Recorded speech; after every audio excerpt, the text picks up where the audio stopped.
Bible कहती है इसहाक शाम के टाइम परमेश्वर के वचन का ध्यान करने के लिए मैदान में जाता था। बेस कम कर, अपने पड़ोसी को बोलो परमेश्वर के वचन का ध्यान कर, क्योंकि जो प्रतिज्ञा जो वायदा परमेश्वर ने तेरे साथ किया है वो वचन पर ध्यान करने के कारण तुझे मिल जाएगा। आमीन।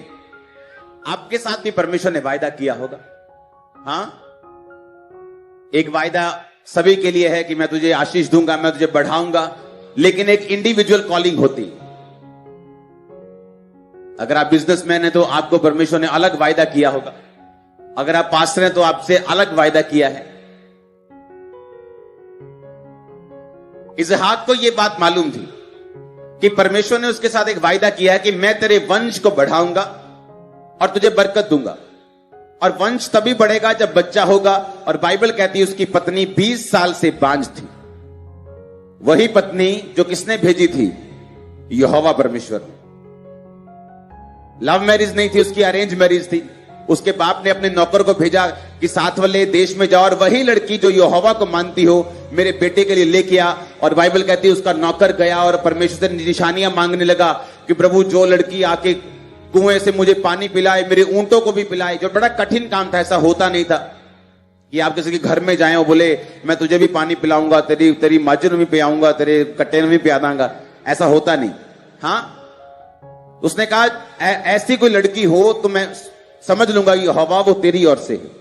और बाइबल कहती वो वहां पे रिबिका आई और उसने कहा मैं तुझे भी पानी पिलाऊंगी, तेरे ऊंटों को भी पिला दूंगी। इस वजह से वो उसे साथ ले आया उसके घर वालों की परमिशन के साथ, और उसके बाद उसकी पत्नी वो हुई। और बाइबल कहती पत्नी होने के बाद भी 20 साल वो बांझ थी। चैलेंज, आप क्रिश्चियन बन गए, एक चैलेंज आ गया लाइफ में। आप सोचेंगे मैंने तो परमेश्वर की आवाज सुनी थी, ये तो परमेश्वर ने मुझसे कहा था, ऐसा तो परमेश्वर ने मुझसे कहा था। अगर परमेश्वर ने कहा था तो मेरी ब्लेसिंग कहां पे? हालेलुया। अगर तो परमेश्वर ने कहा है कि ये तेरी पत्नी है तो अब तो बच्चा हो जाना चाहिए। 20 साल हो गए। इसीलिए वो शाम के टाइम वचन पर ध्यान करने के लिए मैदान में जाता था। पता है क्यों? बाइबल का कोई भी वचन अपने आप पूरा नहीं होता। आपको यह बात ध्यान रखनी, एक भी वचन अपने आप पूरा नहीं होगा। अगर आपको हीलिंग चाहिए, आप हीलिंग का विषय पढ़ोगे। आप जानते बहुत सारे पास्टर्स जो हीलिंग नहीं कर पाते अपनी सेवकाई में। पता है क्यों? उनको पूछो कि आप जब चर्च गए तो चर्च जाने से पहले आपने क्या पढ़ा बाइबल में से? मैं तो फाइनेंस पे पढ़ रहा हूं, मैं तो इजराइल जब आया उस पे पढ़ रहा हूं, मैं तो फलानी चीज पढ़ रहा हूं। अगर आपको हीलिंग करनी है, आप यीशु मसीह के उन्हीं पदों को पढ़ेंगे जहां उसने हीलिंग की है, जहां लोग हील हुए हैं, जहां लंगड़े चले हैं। आप जैसे ही उनको पढ़ना शुरू करेंगे, एकदम से पवित्र आत्मा कई बार क्या करता है, आपके आत्मा से वो कांटेक्ट करता है और आपसे बात करता है, आज तेरी चर्च में एक लंगड़ा चंगा होगा। अच्छा, मैं क्या करूं? उसके लिए तू जाएगा और ये प्रार्थना करेगा, तू जाएगा और इस तरह की प्रार्थना करेगा, तू ये वाला वचन देगा। आज इस तरह से तू हॉस्पिटल प्रेयर लाइन बनाएगा, जो कॉपी नहीं की हुई, खुद का आइडिया है, खुद का परमेश्वर का। हाँ, अब सुनो ध्यान से। परमेश्वर ने कहा हॉस्पिटल प्रेयर लाइन बनेगी और लोग हील होंगे। आज क्या हुआ? टेस्टिमनी सुनी हमने। कौन से लोगों की? डेड लोग, 12 दौरे पड़ चुके, हार्ट अटैक हो चुका, आईसीयू के ऊपर, सारा कुछ बेड के ऊपर, प्रेयर लाइन। लेडी आज चर्च में आई गवाही देने। मेरी बात समझो, सुनो। आप जब वचन पे ध्यान देते हैं, मोस्टली लोग क्या करते हैं? बहनें बोलती मुझे थायराइड है, मुझे ये ब्लड का रोग है। कैसे जाएगा? कैसे जाएगा? तुम देखो कैसे जाएगा। नहीं, मुझे तो नहीं मालूम। अच्छा, जब बाइबल पढ़ती हो तो क्या पढ़ती हो? मैं कुछ भी पढ़ लेती हूं, ऐसे खोलती हूं, अच्छा यशाया, अच्छा भजन संहिता। आपको अगर हीलिंग चाहिए, आप यीशु मसीह के उन पदों को, उन अध्यायों को निकालेंगे जहां उसने हीलिंग की है। आप पवित्र आत्मा को बोलेंगे, पवित्र आत्मा मुझे सीखने में मदद और सहायता कर, मुझसे बात कर। जिस तरह यीशु मसीह ने लोगों को चंगा किया, आप मुझे चंगा करो, मुझे आजाद करो। होगा क्या?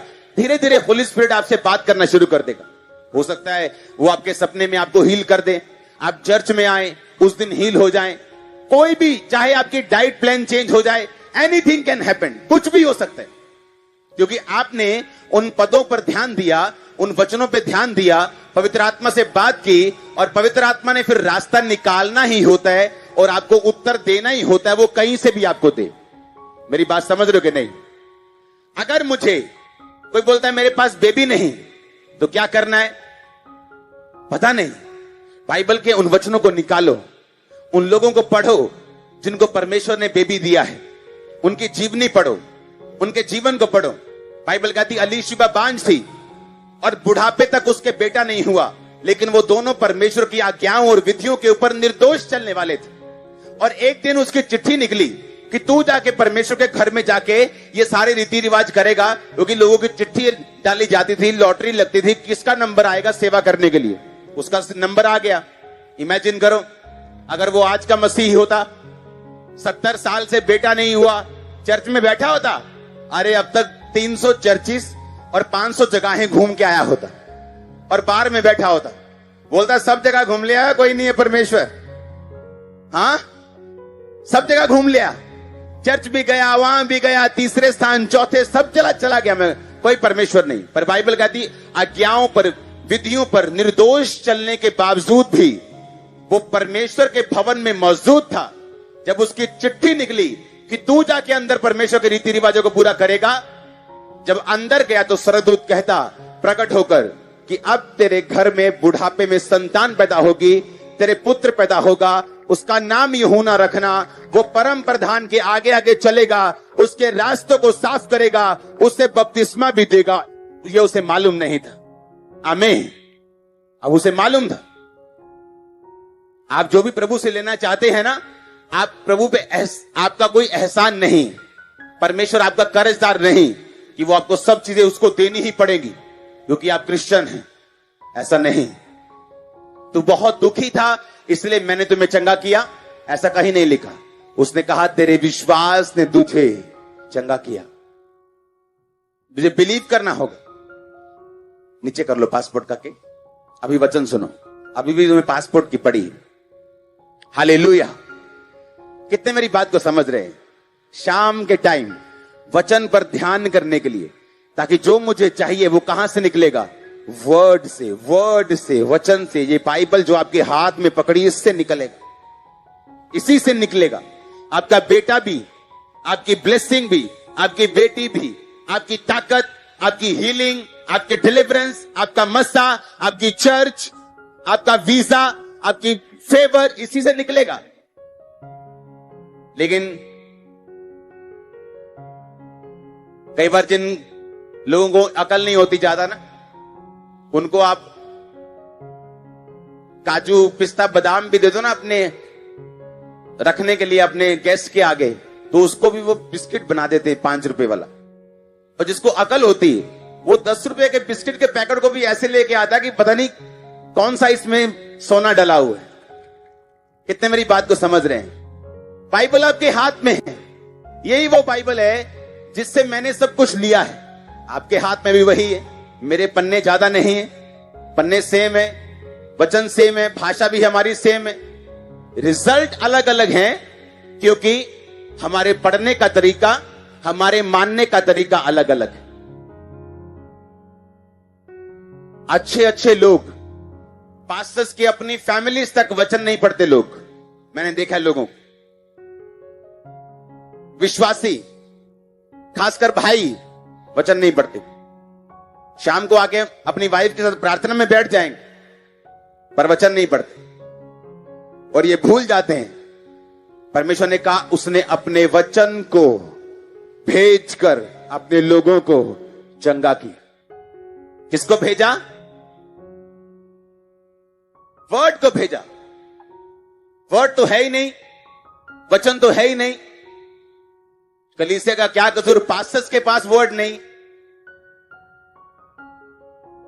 उनकी 100 मीटिंग देख लो, 100 मीटिंग में सेम वचन है। क्या करेंगे लोग? लोगों का कोई कसूर नहीं। हालेलुया। 2 तरह के क्रिश्चियंस हैं। एक है ब्लेसिंग ली और गायब हो गए, दूसरी है ब्लेसिंग ली और मेंटेन की और सदा ठहरे और खड़े और अड़े रहे। आपको कौन सा बनना है? उत्पत्ति 31, आज सिर्फ एक वर्ड है जिसे मैं एक्सप्लेन करूंगा, इसलिए मैं खड़ा होकर आपको समझा रहा हूं। उत्पत्ति 31 उसकी 6 से 42 आयत हम स्क्रीन के ऊपर पढ़ेंगे।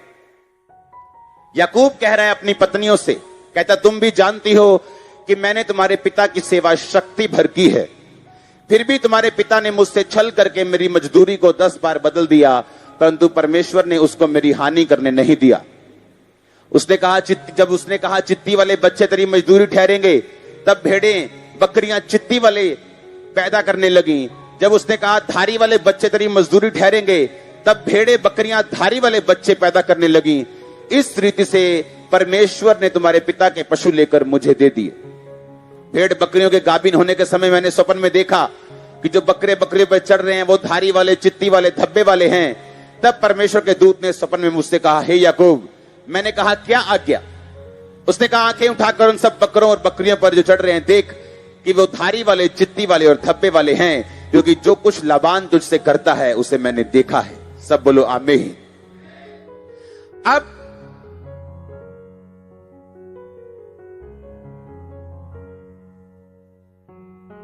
17 आयत को पढ़ेंगे। जब याकूब वापिस चला, तब याकूब ने अपने बच्चों और स्त्रियों को ऊंटों पर चढ़ाया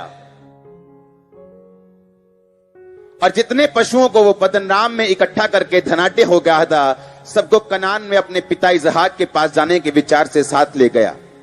लबान अपनी भेड़ों का ऊन कतरने के लिए चला गया था और राहेल अपने पिता के गृह देवताओं को चुरा ले गई। अतः याकूब लबान अरामी के पास से चोरी से चला आया और उसको ना बताया कि मैं भागा जाता हूं।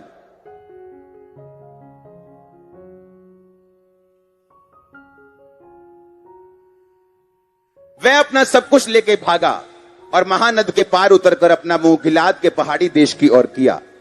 तीसरे दिन लाबान को समाचार मिला कि याकूब भाग गया है, इसलिए उसने अपने भाइयों को साथ लेकर उसका 7 दिन तक पीछा किया और गिलाद के पहाड़ी देश में उसको जा पकड़ा।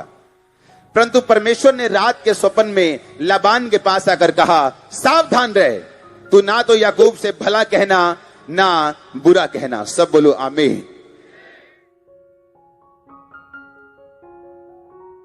अब बाइबल क्या कहती है? परमेश्वर लाबान के सपने में आके क्या कहता कि याकूब के साथ ना तो बुरा करना, ना उसे भला कहना, ना तो बुरा कहना, क्योंकि जो मैंने उससे करने के लिए बोला है कि अपने घर वापस चला जा, तो उसके साथ कुछ भी ऐसा मत करना। अब ये स्टोरी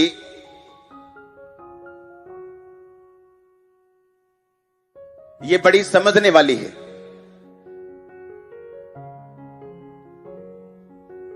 36 आयत को पढ़ेंगे। जब याकूब लाबान आमने सामने हुए, याकूब क्रोधित होकर लाबान से झगड़ने लगा और कहा, मेरा क्या अपराध है, मेरा क्या पाप है कि तूने इतना क्रोधित होकर मेरा पीछा किया है?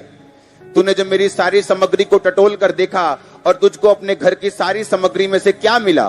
कुछ मिला हो तो मेरे भाइयों के सामने रख दे, वे हम दोनों के बीच में न्याय करें। इन बीच 20 वर्ष तक मैं तेरे पास रहा, इनमें ना तो तेरी भेड़ बकरियों के गर्भ गिरे, ना तो तेरी मेढ़ों का मांस मैंने कभी खाया। जिसे पनैले जंतुओं ने फाड़ डाला उसको मैं तेरे पास ना लाता था, उनकी हानि मैं खुद ही उठाता था। चाहे दिन को चोरी जाता रहे, रात को तू मुझी से उसे ले लेता था। हां, ये बड़ी जबरदस्त आयत है। मेरी तो ये दशा थी कि दिन को घाम रात को पाला मुझे खा गया और नींद मेरी आंखों से भाग जाती थी। आगे पढ़ेंगे। 20 वर्ष तक मैं तेरे घर में रहा, 14 वर्ष तो मैंने तेरी दोनों बेटियों के लिए और 6 वर्ष तेरी भेड़ बकरियों के लिए सेवा की, और तूने मेरी मजदूरी को 10 बार बदल डाला। मेरे पिता का परमेश्वर अर्थात अब्राहम का, जिसका भाई इसहाक भी मानता है, यदि मेरी और ना होता तो तू मुझे खाली हाथ जाने देता। मेरे दुख और मेरे हाथों के परिश्रम को देखकर परमेश्वर ने बीती रात में तुझे डांटा। बाइबल कहती लाबान के पास याकूब नौकरी करता था। इसका भी रीजन था कि वो उसकी बेटी से प्यार करता था और उसके लिए उसको 7 वर्ष सेवा करनी थी। 7 वर्ष सेवा करने के बाद जब उसकी शादी का टाइम आया तो उसने बड़ी बेटी का शादी कर दी। जब बड़ी बेटी की शादी की, उसने कहा मेरे तो छोटी को बोला था। उसने कहा हमारे यहाँ रीति नहीं कि बड़ी से पहले छोटी का ब्याह करें। उसने कहा अब 7 साल और सेवा कर। 7 साल उसने छोटी के लिए सेवा की, उसके बाद 6 साल फिर सेवा की। 20 साल उसने खराब किए लव मैरिज के चक्कर में। जबकि उसका बाप इसहाक, उसकी मैरिज कैसे थी? Arrange marriage. हाँ, वो आराम से शाम को ध्यान करने के लिए जाता था, बाइबल में पढ़ रहा था, तो परमेश्वर ने अपने बाप से, उसके बाप से बात की, जा अपने नौकर को भेज और इसके लिए पत्नी का इंतजाम कर। कितने मेरी बात को समझ रहे हैं? बहुत सारी चीजें इसमें सीखने के लिए। अब बाइबल कहती जब याकूब भाग गया वहां से, लबान ने पीछा किया, पकड़ लिया उसको। याकूब ने कहा तू मुझसे क्रोधित होकर क्या करता है? कहता रात को पाला मुझे खा गया, दिन को घाम मुझे खा गया, बारिश मुझे खा गई, रात को मुझे नींद नहीं आती थी। कोई पशु मर जाए तो मैं अपनी सैलरी से उसे कटवाता था। तेरे मेढ़ों का मांस मैंने नहीं खाया कि फलानी बकरी मर गई थी रास्ते में, उसको रोग हो गया था, फलाने बकरे को शेर उठा के ले गया, भेड़िया उठा के ले गया। कहता मैंने एक भी बार झूठ नहीं बोला और मैं तेरे साथ वफादार रहा हूं। कहता इस वफादारी के कारण जो मैंने अपने काम में, अपनी नौकरी में दिखाई है, परमेश्वर ने मुझे वो पशु दिए हैं जो होने पॉसिबल नहीं थे कि काली बकरियों के बच्चे व्हाइट पैदा हों, सफेद बकरियों के बच्चे चित्तीदार पैदा हों, धब्बे वाले पैदा हों। अगर जब तूने कहा कि धब्बे वाले बच्चे तेरी तनख्वाह होंगे तो वो धब्बे वाले पैदा करने लगी। जब तूने कहा धब्बे वाले नहीं, अब धारी वाले तेरे बच्चे तनख्वाह होंगे, वो धारी वाले पैदा करने लगी।